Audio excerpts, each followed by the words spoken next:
good to be in front of the council again. Do you need me to turn this on? Yes. Make sure it's mute on. That gray little button. Gray button here. Yep. How am I doing now? Perfect. Excellent. It's been a while since I've been before the council and seen many of you, so thank you for having me back. I know that Mayor Wright and I were trying furiously to find a date to get in front and to go over some of the findings of the work that I did for the city, and I'm glad I was able to do it today.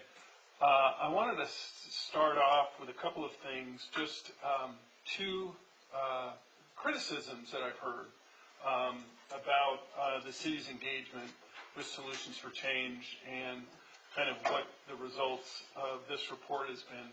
The first one is with respect to the financial cost to the city. There's been a understanding that the city paid a lot of money for not a lot of information. The reality is the city of Hemet paid $2,684.09 for the work that I conducted over about a 3 or 4 month period and for the report. So while the city authorized $20,000 for this work, it cost the city a tenth of that. So anybody that would say that this was a bad use of money, I challenge them to find a better use for under $3,000 on such a vital issue. The second criticism is, well, Paul, this is kind of known information. I mean, we know all the stuff that you've already said. And my question would be, really? By what measure? What city documents actually set a baseline for some of the important information that is in this report, whether it's in terms of the population of the homeless, whether it is in terms of alternatives, whether it is in terms of citizen comments and citizen activities. So while none of the findings here may be earth-shattering, I think that this is an excellent baseline for the city to start with to actually mark opportunities to improve or address on some of these things. So I just wanted to start off just kind of addressing those criticisms first off because I think they're important. There we go. So this has got to work somehow. How about just that? So I wanted to just take a few slides to kind of go over some of the deliverables and summarize what I was able to do in the 3 or 4 months that I was engaging here in the city of Hemet. The deliverables that the city of Hemet contracted with Solutions for Change were for those on the screen. Number one, determine the size of the population of the homeless individuals living and families living in Hemet. Engage the community in a dialogue and discussion about the important priorities and perceptions of homelessness in Hemet. Second, identify sites for potential affordable housing and training facilities, if there were any. Assess Valley Restart, a long-term entity addressing homelessness in Hemet, and see what the opportunities and condition could be to work with Valley Restart in some way. Check kind of what the feasibility of a workforce program could be in the city of Hemet. Solutions for Change has a very strong workforce training program, and the workforce training program is intended to be a bulwark against recidivism and also relapse, but also to increase incomes and reduce dependency on public assistance. So that's an important component of our program. Conduct focus groups so that we can actually determine what some of the most important points are instead of focusing on just lots and lots of different comments from the community. Actually figure out, prioritize some of the specific areas. And last, develop champions. And what we mean by this is really get into some of the fabric of the community and say, who cares enough about this issue that they would step forward and make it a priority so that we could actually have meaningful change in the city of Hemet regarding homelessness. So those were the deliverables, and let me summarize the findings that I had. First of all, the size of Hemet's homeless population. Um, there's a couple of interesting data points that I want to point out here. First of all, the point in time count. If you live and breathe homelessness data, which I do, unfortunately, the point in time count, which is a requirement by the Federal Department of Housing and Urban Development for communities that accept HUD money on homelessness assistance grants. So the county is required by the federal government to conduct the point in time count. And the real unfortunate thing about the point in time count is that it is famously erroneous. It's essentially, if you don't know what it is, the point in time count is a one-night volunteer-led physical count of individuals living in streets or places not meant for human habitation within the jurisdiction of that entity that is contracted with the city or with the federal government for homelessness assistance programs. The point in time count happens on in January. The results are usually finalized in about the summer. The real tragic thing about the point in time count is that it is just a one-time count. One time, one evening, one night, in one day in January. So the good thing about being in Southern California, weather can be a detriment, but if it's done in the same night across the entire country. So you can imagine places like Kalamazoo, Michigan, in January, trying to point folks who are living outside.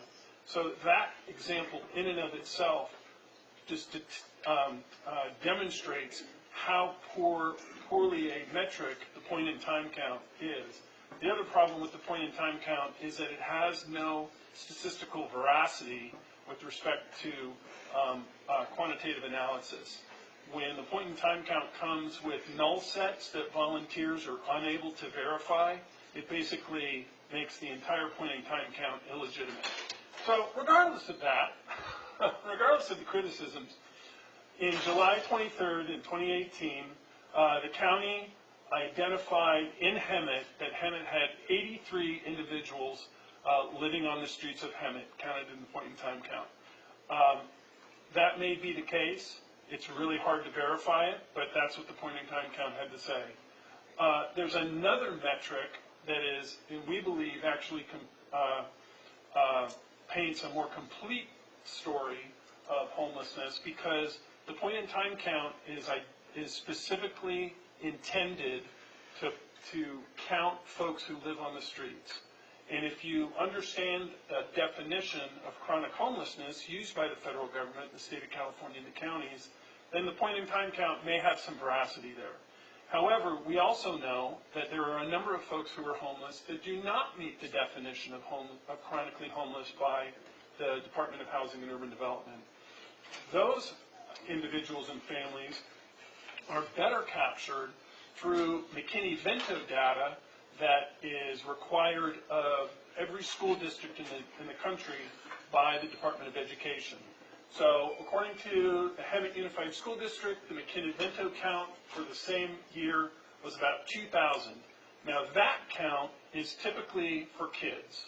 So they were identifying 2,000 kids in Hemet Unified School District that they consider homeless. And homeless, according to the Department of Education definition, is one where you could be doubled up, you could be living apart from your parents. In other words, grandma and grandpa may have the kids, mom and dad may be living in a hotel or in their car or something like that. It also could mean other things than just living on the street. So what I did was I took a calculation of about 0.45 to determine the number of homeless families. That equals about 900 homeless families. Add that to the point in time count of 83. So you get a rough estimate of about under 1,000 homeless individuals and families in the city of Hemet. That's a lot of people, 1,000 people that are homeless. And what we mean by homeless means that they have insufficient resources that they are able to actually pay their own rent and be housing stable, in other words, live in one place for a long enough time So what the challenge is that when you have that little amount of income, that little amount of earnings, then you have a lot of transient activity. There are significant reliance on public assistance, such as food stamps, such as TANF, such as other areas of public assistance. And so homelessness becomes a big deal in terms of the larger fiscal challenges of a region. So there's the size of Hemet's population that we calculated was a little bit under 1,000 folks. The other deliverable was engaging the community. So over the course of, you can see about a little less than a year, I actually cheated because I started doing some community outreach before the contract period. So I hope you allow the summer of 2017 and the fall of 2017, those 50 people to be involved in the report. All in all, it's about 540 people. Those are not 540 unduplicated people, so there could be some repeats.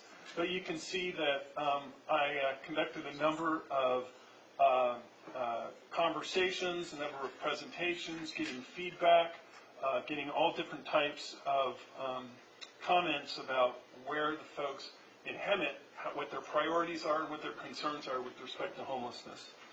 I just wanted to real quickly point out some of the comments.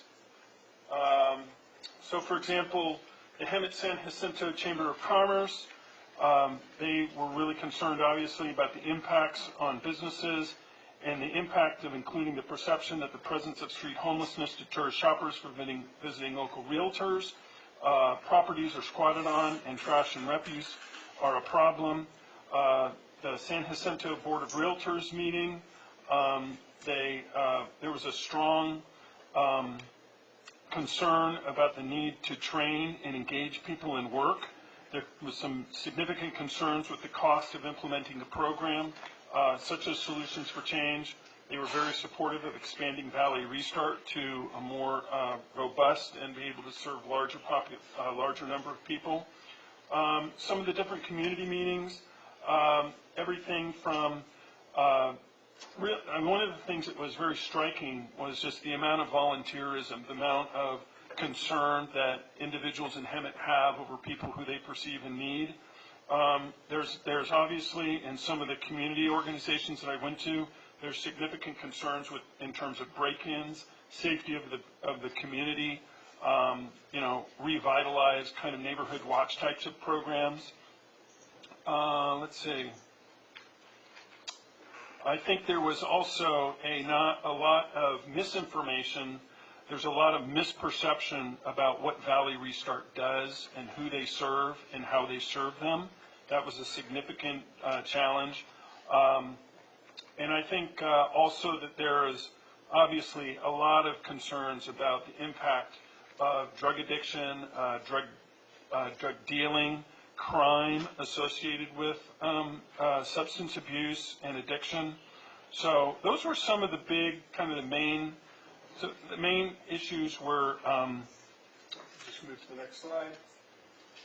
Main concerns, street homelessness and its association with crime, substance abuse and drug rehabilitation programs, panhandling, food distribution, where to send people requesting help. That was a big issue. Job training programs, impacts on businesses, how to address those experiencing homelessness who refuse assistance and services.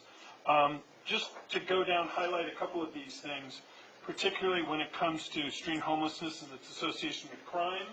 I think what's been emerging up and down the entire state are the impacts of Prop 47 and Prop 57 and AB 109 that has really decriminalized drug crimes and decriminalized what would consider, thefts under $950. That is a huge impact. I think also substance abuse and drug rehabilitation, that's typically a function of the county as opposed to a function of the city. I know that a big issue is that citizens want to do something and they just don't know what to do. And then the other one is how to address those experiencing homelessness who refuse assistance or refuse services. What are the rights of property owners? What can the citizens expect from the city? So I like to kind of summarize these main concerns and issues from a city perspective and just asking the council, are there any of these things that are core city functions? Except for addressing crime, except for budgets that have to do with the police department, does the city have budgets for any of these issues, for food distribution, for job training, for substance abuse and drug rehabilitation? It's a rhetorical question because the answer is no. These are not the typical functions of municipalities. And because they're not the typical functions of municipalities, that need to be weighed into the equation of what is the appropriate response for the municipality. That is a significant question of governance, and it's a significant question with respect to funding and citizens' dollars. So lots of people have really great ideas, and my favorite two ideas that I see at any community meeting are always tiny houses and safe parking lots. And I always ask, great idea, where is that working well? And what I mean where is that working well is where it's not a matter of where are the safe parking lots that are being filled up with cars, but where is the city actually showing that tiny houses or safe parking lots or any of a whole number of alternatives are actually showing a decrease in the number of homeless individuals living on the streets or living off the streets, doubled up in housing. So I say that as somebody who is following this issue and trying to get a handle on it with respect to homelessness in general. Another deliverable that I reviewed was where would be a good place to build something or rehabilitate something within the city of Hemet. And I actually identified 3 locations, most of them here close to the downtown area. Some of them are privately owned, some of them are owned by the county, some of them could be subject to land exchanges and things like that. One of the good things about Hemet is that they have a relatively cheap real estate. So the opportunity does exist to create housing and services. But obviously, expenses are relative. So what might be a relatively inexpensive place to build here in Hemet still requires a significant investment by the citizens and the government, whichever function that might be. The next area that I reviewed was Valley Restart. And now why should we look at Valley Restart? What is the function, what is the purpose of understanding what Valley Restart does and what is their function in the community? Well, the reason that Valley Restart is an important asset to the city of Hemet is because there really are no other assets, there are really no other facilities in the city of Hemet, and it's better to start with something that you have than try to recreate the wheel. So when Solutions for Change comes to a community, one of the first things that we do is we look for organizations that already have a good handle on what it is that they're trying to do, what it is that they're trying to accomplish with respect to homelessness and transforming lives, as opposed to recreating the wheel or engaging in some kind of an adversarial relationship. So our objective was to say, Valley Restart is a valuable asset in the community of Hemet. How could Valley Restart serve essentially as a beachhead or as a backbone organization to grow and serve more in the community? Some of the important facts about Valley Restart: it has beds for fewer than 40 individuals and families. You can stay up to 90 days, but for the most part, folks stay there for about 45 days. The facility itself is very, very old and very much needs renovation. Plumbing issues, electrical issues, a lot of challenges there. Valley Restart, unfortunately, has a very mixed reputation in the community. A lot of folks kind of see this Valley Restart as a place where the homeless and those associated with or perceived with crime or drug issues are hanging out at Valley Restart, and that's kind of where they're congregating. But we actually, understanding and reviewing Valley Restart, having conversations with their executive director and their board, we really see Valley Restart as a wonderful asset and a suitable partner with Solutions for Change. The main reason that we see Valley Restart as a suitable partner for Solutions for Change, or what we call a transformational approach to addressing homelessness, is that they actually believe in this concept of transformation. They actually believe, and it's ingrained in their program, that they don't want people just to be housed with all the same root causes and challenges that caused them to be homeless in the first place, but that they actually are working towards solving some of those root causes. So we saw that as a very favorable opportunity to work with Valley Restart. Some notes here. I also, during the conversation with folks in the community and getting to know what's going on in Hemet, I was very impressed by the number of churches and community organizations that were engaged. Two campaigns or two efforts that I thought were absolutely just remarkable was Hemet Gatekeepers, Steve Norman's organization. I would actually call it a social enterprise that's contracting with businesses and residential communities to just keep an eye on things. The great thing about Hemet Gatekeepers is that they act as a great conduit to get to know those who are vulnerable in the community and try to get them the services that they need. And that's exactly the right approach. The second wonderful campaign was the Know Where It Goes campaign. And I know that in a lot of communities, folks are concerned about transients, they're concerned about panhandling, they're concerned about the kind of activities that fund, that panhandling and transient activity supports. And so it's kind of an industry standard that in communities to reduce the number of handouts is important to adequately serve the individuals who are dealing with the conditions that cause homelessness. One of our sayings at Solutions for Change is right ladder, right wall.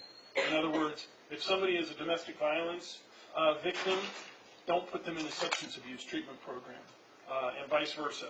So if we can understand that there are ways to address folks who are homeless because of substance abuse, homeless because of domestic violence, a lot of those things come out when you start getting behind some of the things in the community and dealing with panhandling, dealing with transients, stopping free handouts, and dealing with actual connecting people to resources is important that way. The next deliverable was community leadership team. This was probably the greatest frustration of my time here in Hemet. We believe that it's not appropriate for an outside organization, Solutions for Change from Vista, to come to Hemet and say, here's how you got to do everything. We've got a great track record of dealing with homelessness in Vista, but that's Vista. So one of our main strategies was to say, who can we find, what entities can we find to actually create the energy, create the effort, become champions for dealing with homelessness in Hemet? And frankly, we had some real resistance. There's a lot of folks in the community who basically say, you know, the conversation is a simple one, just put people on buses and ship them out of here. Despite that being illegal, it's just a non-starter in terms of actually providing any kind of services. No government entity is going to hire buses and do that kind of a thing, but yet that's a very prevailing perception, and that was probably the single greatest feedback received from members in the community. And also the one about how closely criminal activity is perceived to be aligned with homelessness in Hemet. And I'm not suggesting that it's not, I'm just simply saying that was the perception. The other challenge that we had was this idea of how we as Solutions for Change could replicate our program and the importance of doing this from a private entity. As I said at the beginning, most municipalities do not have the budgets for affordable housing, to create affordable housing. They don't have the budgets to create $1 million educational centers. They don't have the budgets to do workforce training programs. We're very proud of the fact that we actually do this from a private perspective. We've been able to actually get donations. We're actually able to find grants so that we can do this and provide it to the community. We do this in close connection with the communities that we're involved with. For example, in the city of Oceanside, where we just opened a 33-unit affordable housing complex, we were able to use the Oceanside Housing Authority to receive project-based vouchers so that it acts as a subsidy to create affordable housing. Those are some of the partnerships that we use with the city. But the real question, the real challenge was how to find a champion to marshal the community to overcome some of these erroneous perceptions and also create a path forward. And that was probably the biggest challenge in my time here. Bottom line is the pain points are high, but most see the issue as the function of the city vis-a-vis crime. And unfortunately, at least in my experience in understanding homelessness, not just in Southern California, but across the country, that is not a good alternative with respect to solving the root causes of people who become vulnerable and have lack of capacity, is to treat them as criminals. And the city is handcuffed because you can't treat them as criminals. So there's a real disconnect there. Let's see. So some recommendations.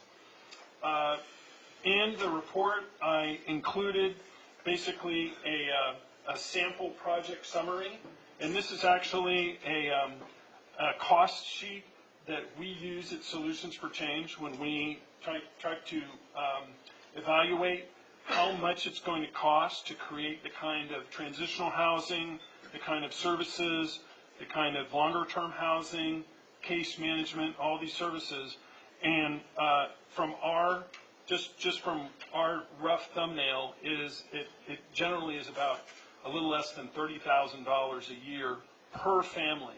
Now, for single individuals, it's much less. It's more like $15,000 or $16,000 a year to support those individuals. But it's important for the city, if it chooses to do so, to determine what kind of inputs what kind of population are you targeting? Do you want to target individuals? Do you want to target families? Do you want to target both? What is it that you believe is the solution, and how do you arrange things, whether it's tax credits or financing or private funding? Those specific questions really need to be figured out if you really want to move forward. The next recommendation is, and I kind of already tipped the point of this, consider resources such as Valley Restart, county parcels, city options that could eliminate redundancy. Every time, if there's opportunities to get land at under market value, or if you can utilize existing facilities.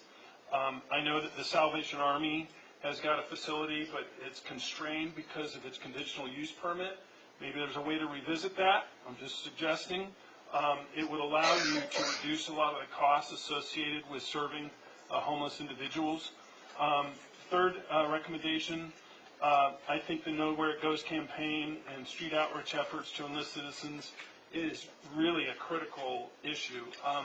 If I could probably recommend the most low-cost alternative to engage the city, it would be to engage the community, it would be to engage in a communication strategy where some of the facts and some of the issues can actually be discussed, and there can be some real kind of dismissal of some of the ideas, some of the silly ideas that are out there, and there's a lot of silly ideas. Commit to a course of action that would create a roadmap for Solutions for Change to begin the process of engaging people in work, personal development, and housing. This is really kind of what happened at Solutions for Change. When we started in Vista more than 20 years ago, we saw a lot of the same resistance, we saw a lot of the same criticism, a lot of the same comments, and basically the way we turned that around is that we created a program that demonstrated that we could utilize folks who were considered homeless, considered vulnerable, considered liabilities to the community, and we could actually engage them in meaningful work. We could actually get them employed in local employers. They could stay in those jobs. They could see their families reunified. And so you move from a perception that homelessness is X, and you're confronted with the reality that folks who were transformed out of homelessness are Y. And that was probably the biggest impact that we had in the community by being a good neighbor to the community and actually partnering with the community, working shoulder to shoulder with them to say, let's not treat our homeless folks in the community as liabilities. Let's see the asset that they are and bring them back into full community with the rest of them. And so there's opportunity to do that. I'm not saying it's easy, and I'm not saying it's inexpensive. I'm just simply saying there's opportunity to do that. Let me see here. I did want to make two other comments because since working with the City of Hemet, I've had a lot of opportunity to work with other communities and other cities and actually talk with folks everywhere from Marin County to Fort Wayne, Indiana to Little Rock, Arkansas. And there's some trends that are going on that I think the City Council would appreciate. First of all, the policies that are in effect are federal policies that are being rolled down from the federal government to Sacramento to the municipalities. The challenges that municipalities have right now is that they are handcuffed in a number of ways to effectively address this problem. What do I mean? Law enforcement, Prop 47, Prop 57, AB 109. By decriminalize a lot of the things that you as a community think is important to criminalize, the state of California has taken away an enormous tool to regulate behavior in your community. The second thing is something that I've deemed kind of a 3-2-1 approach. We know that homelessness consists of three populations, not one population. It consists of folks on the street, and the folks on the street can be roughly divided into folks that are unable to engage because of mental illness or long-time drug abuse, and they need significant investment. The second groups are folks that are unwilling to engage and want significant investment. There's a difference there between folks who need it and folks who want it. And the third type of folks are folks that are typically not on the streets, even though they can be living in cars or hotels or things like that. These are folks that desire investment and will give you a return on investment. Because if you're able to invest in these individuals, they will become a set of folks that are on the sidelines to be employed. Because there's three different populations, those that need investment, those that want investment, and those that will benefit from investment, it behooves policymakers to make more than one size and to serve more than one population. We also believe that there are two different approaches to homelessness. One approach is what we would call a containment approach. This approach is predicated on the notion that homeless folks are always going to be homeless. They cannot rise to the level of other folks in the community. Therefore, we just have to contain them maybe behind a door. We have to contain them in some kind of a shelter. We just basically need to sweep them off the street and put them in a place and not deal with the core issues that rose to their homeless in the first place. The other approach is one that says, we know that these individuals may have had some challenges in their life. They may have been, I talked to one of our residents today who said that when he was 10 years old, his dad decided to become a Hells Angel, and he grew up in the Hells Angels lifestyle and started doing heavy drugs at age 12. He did drugs all of his life until he got sober, because he had to get sober, and now he's in our program. He's a wonderful guy, amazing guy, but the fact of the matter is, there's a lot of folks like that. Unfortunately, whether it's intergenerational poverty, intergenerational substance abuse, intergenerational criminal activity, domestic violence, mental health issues, these things are all the root causes of homelessness. And to assume that the municipality has the resources to address all those things in terms of public policy is just foolishness. So I just want to support you and say that the cities and the decision makers at the community level, where most citizens believe the most of the responsibility are, you guys are really handcuffed. There's very limited things that you can do. Federal policy the same way. So there's three populations, there's two approaches. Unfortunately, there's only one policy. And the policy that's being funded from the federal government and being funded by the state of California is one very simply that says that communities, if they're going to address homelessness, must build their way out of homelessness. They have to provide housing. In California, it's wrapped up into the affordable housing issue. And in fact, the National Alliance to End Homelessness, one of the largest special interest and advocacy groups on homelessness, has come out with a statement, and they said, the cause and the solution to homelessness is affordable housing. Well, I reject that notion. And the reason that I reject that notion is because if the cause and the solution is affordable housing, then the entire cause and the entire remedy of homelessness sits on the seat of government, because governments are the ones who create and regulate and fund affordable housing. So, three populations, two approaches, only one policy. I think that's a tragedy. Last month, there was a wonderful article from the California Policy Center called California's Unaffordable Affordable Housing. And I just want to close with a couple of quotes from this article. It said that Sue Frost, the Sacramento County Supervisor, spoke about California's housing crisis.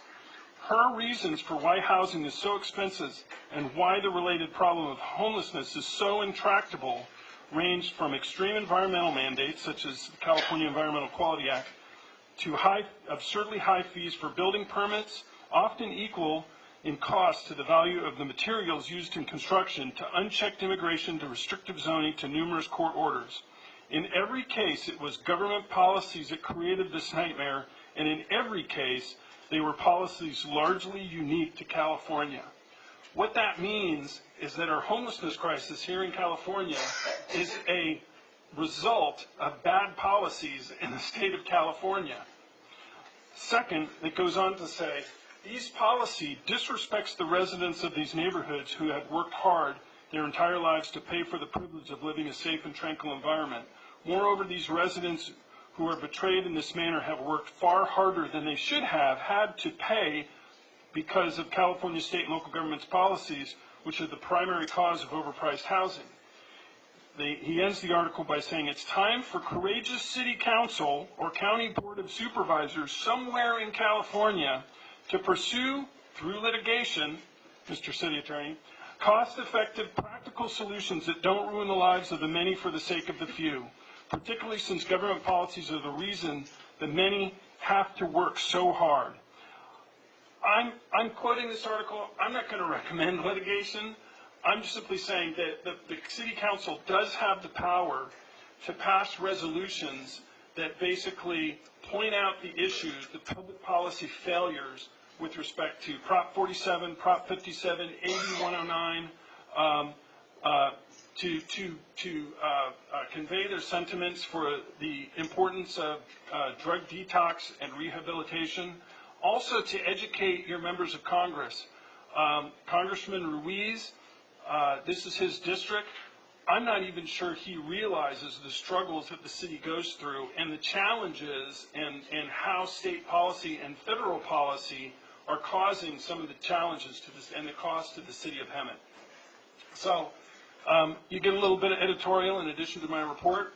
Thank you for allowing me to do that. If you have any questions or conversations, I'm happy to answer you. Thank you very much. Does council have any questions or concerns for Mr. Webster?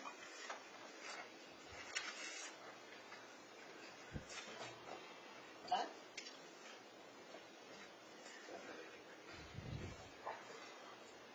So I guess the question is, where do we go from here? I will tell you this, that I appreciate the fact that the study was done. You're absolutely right regardless, we needed a baseline of where, for a number of reasons. First of all, find out how the community feels about this issue, number one.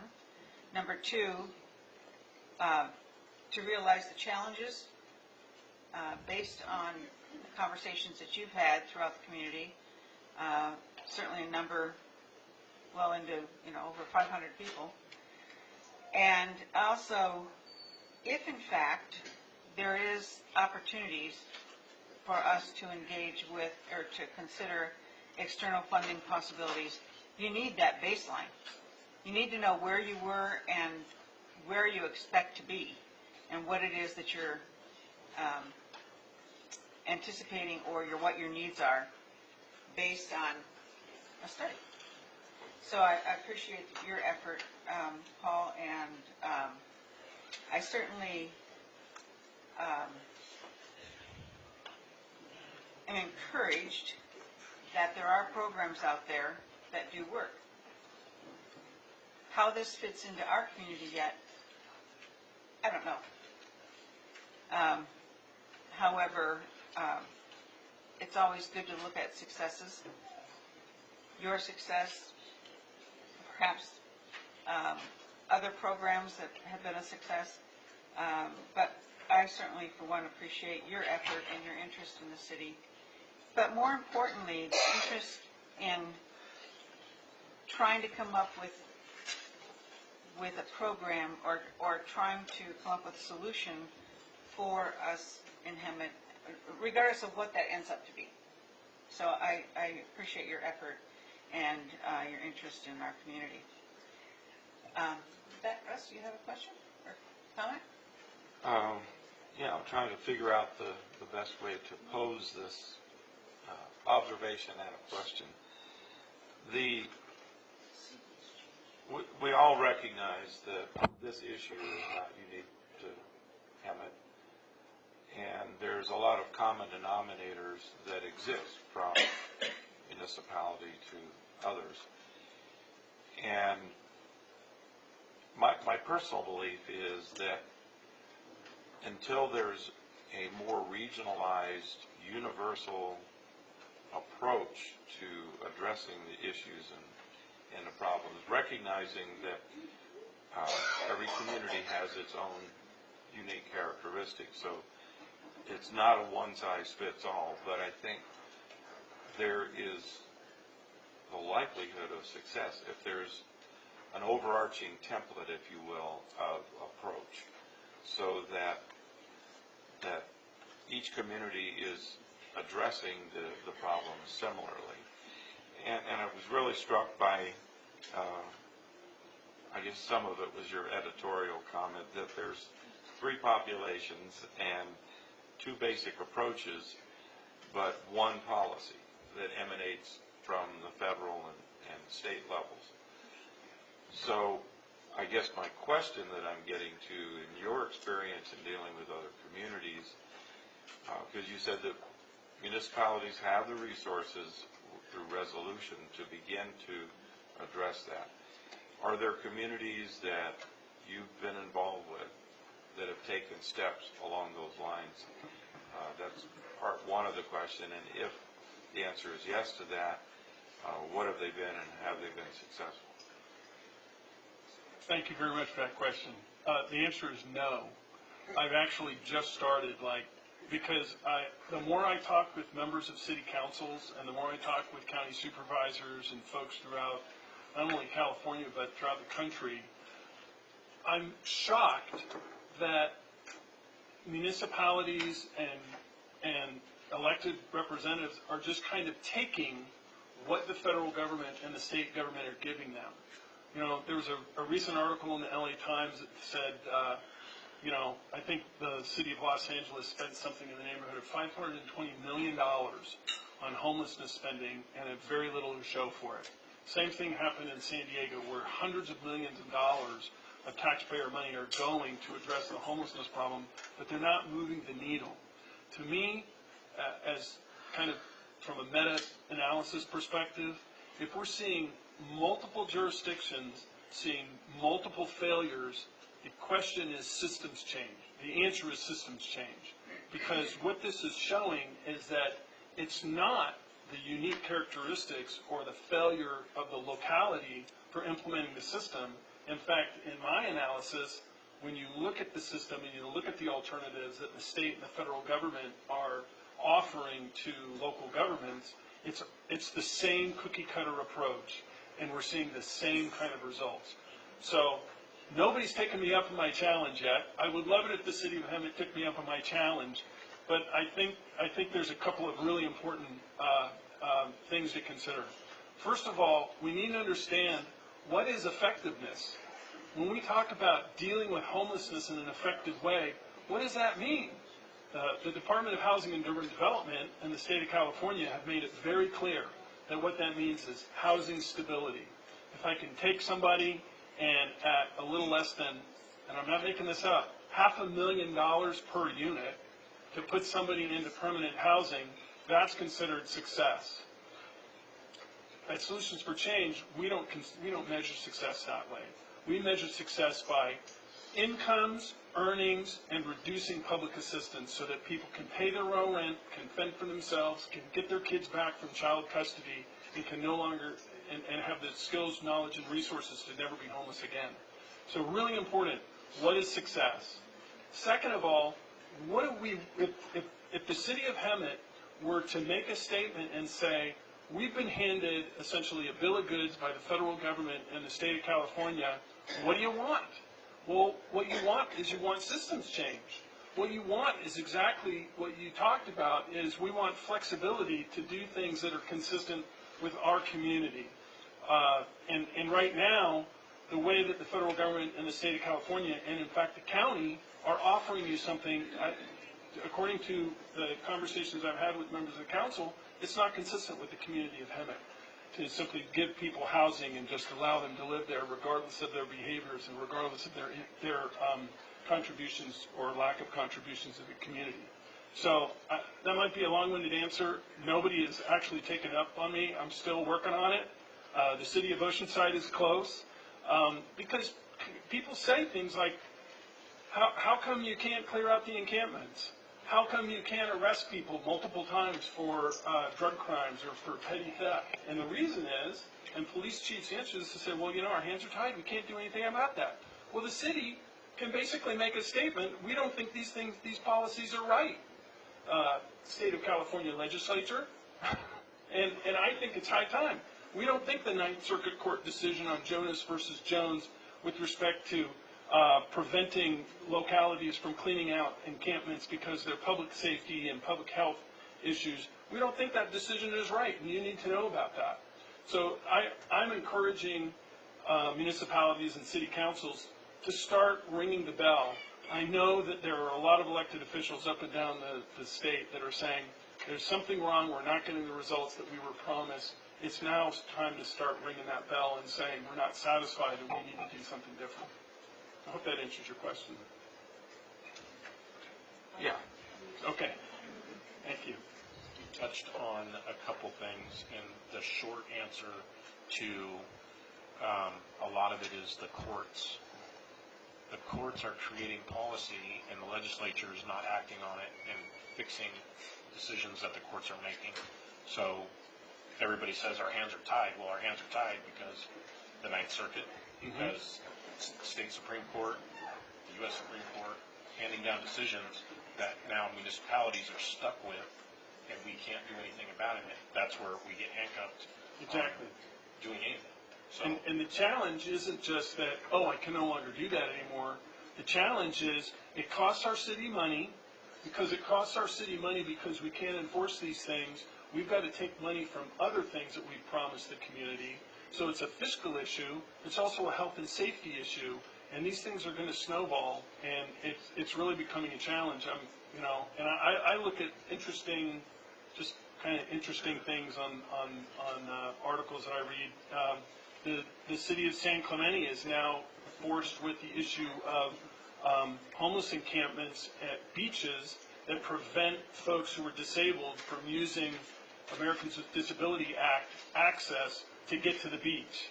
So you've got this conflict of different courts, and different types of, guaranteed rights because, there's just, that's, and so how are you going to resolve that? Well, you start to resolve it by simply raising the issue. You start making it a part of the conversation, and the conversation basically is, the system is broken and we're the ones who are paying the cost.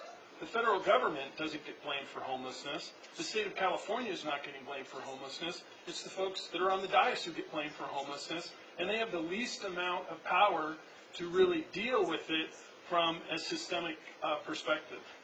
And we were the ones that didn't cause the problem. Exactly my point. I read an article recently where there was an opinion shared that many of the resources and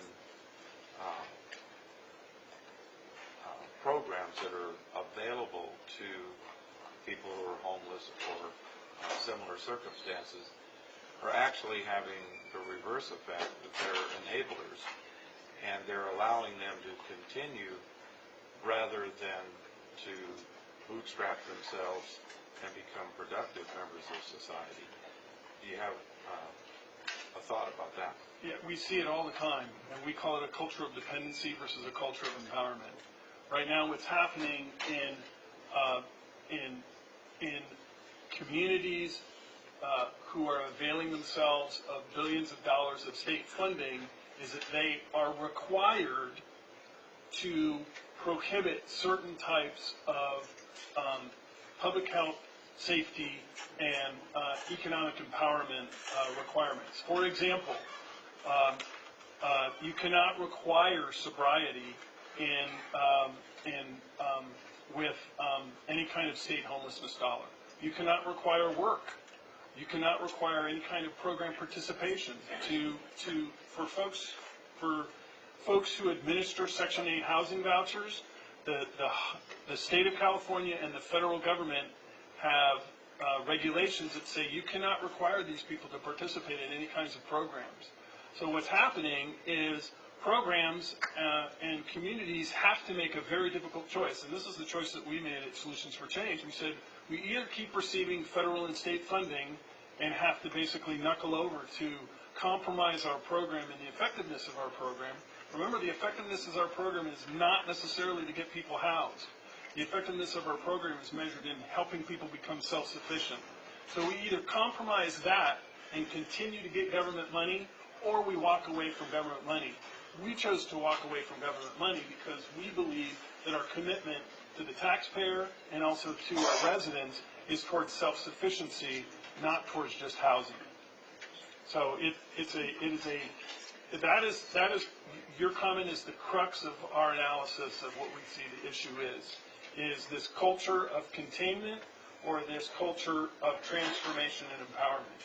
And right now, all the money is in containment, and so folks who have a different perspective are really on the short end of the stick. And municipalities and counties are basically saying, look, I could get a lot of money to do something that's not effective in terms of addressing homeless, but at least it'll make it look like we're doing something to address homelessness, and spend a lot of money, and it's just a real challenge. Thank you. You're welcome. We're running out of time. I know that there's probably a number of people out here that have. Oh, there's no speakers. I have a comment though. Okay. I think that there are things that we can do, and I think that there are things that we can do as a city. So I think that maybe you or Linda, maybe you guys pick a representative from your homeless task force to come to one of our homeless outreach team meetings, because you both can't come, right? And we can go over some stuff. We just had a meeting last week, but we couldn't schedule another one because there are things that we can take action on right now. I think that's a great idea. And until we work together on that stuff, nothing's going to happen. I think that's a Or great it will idea. happen slower. Okay, so I'll work with you that's on our a next date. step. And again, Paul, there will be a number of internal and probably external conversations about this. So, and I know that I've asked after we get through the budget issues and stuff that we have the town hall meeting addressing this collectively. So, we look forward to working with the outreach team, and it's probably long overdue. Two different entities, but all for the same purpose. And if I have one last question, it would be, can you give me an idea of the time frame it took your agency to come up with the ideas or to develop the plan, or even, more importantly, get the buy-in from the community to look at this as a viable option? That's a great question. I would say that it took a series of very interesting events and probably a good 10 years for A, the pain point to be recognized in the community, B, people to put trust in an outside organization that was attempting to solve a problem in a way that is counterintuitive to most folks' perceptions. I think that's a huge thing. You know, it's like the public perception. We'll just put all these people on a bus and ship them out of here. That, if you don't have that as an option, then what is your realistic option, and how do you actually address it in order to reach the goal that you're trying to create, which in our case was self-sufficiency. In our case it was, let's stop recidivism. Let's stop people going into shelters and then coming out of shelters and then knowing where to go and then go back into shelters. I mean, that is, you know, what Freud said about repeating things. But anyway, so we were actually trying to, and by design, we were trying to achieve a solution that reduced recidivism and reduced relapse. So it took a lot of hits and misses to do that. Our program at one point, you know, was 500 days, and we saw that there was significant recidivism and relapse after 500 days. And so we continued the program. We doubled the program to 1,000 days. Now, not everybody goes all 1,000 days because they don't necessarily need to. But the fact is that it took a number of hits and misses and tries to get that. One of the things that we're recognizing right now is the significant impact and benefit of detox and drug treatment and other programs that you can marry with. We don't provide services for specific services for domestic violence abuse. We don't provide drug treatment or detox services, but we make linkages with those organizations. Why? Because we know that those are the primary interventions that people need, and where we step in is in that secondary intervention. Because when people come out of these programs without somewhere to go, it's almost guaranteed recidivism and relapse. Well, I hate to cut you off now, but Okay. I know this is a subject that we could probably talk all day on. And again, I want to thank you, number one, because there might be a lot of people in this audience that really don't understand what studies normally cost, number one. And I feel real fortunate that it was as little as it was to the city, and yet it will have certainly give us the start of what we need to move forward, whatever those steps are. So again, thank you very much for your time. I appreciate the time in front of the council. Thank you so much for the opportunity to get to know Hemet better and to be of service. And we look forward to working together in whatever capacity that might look like in the future. Thank you so much.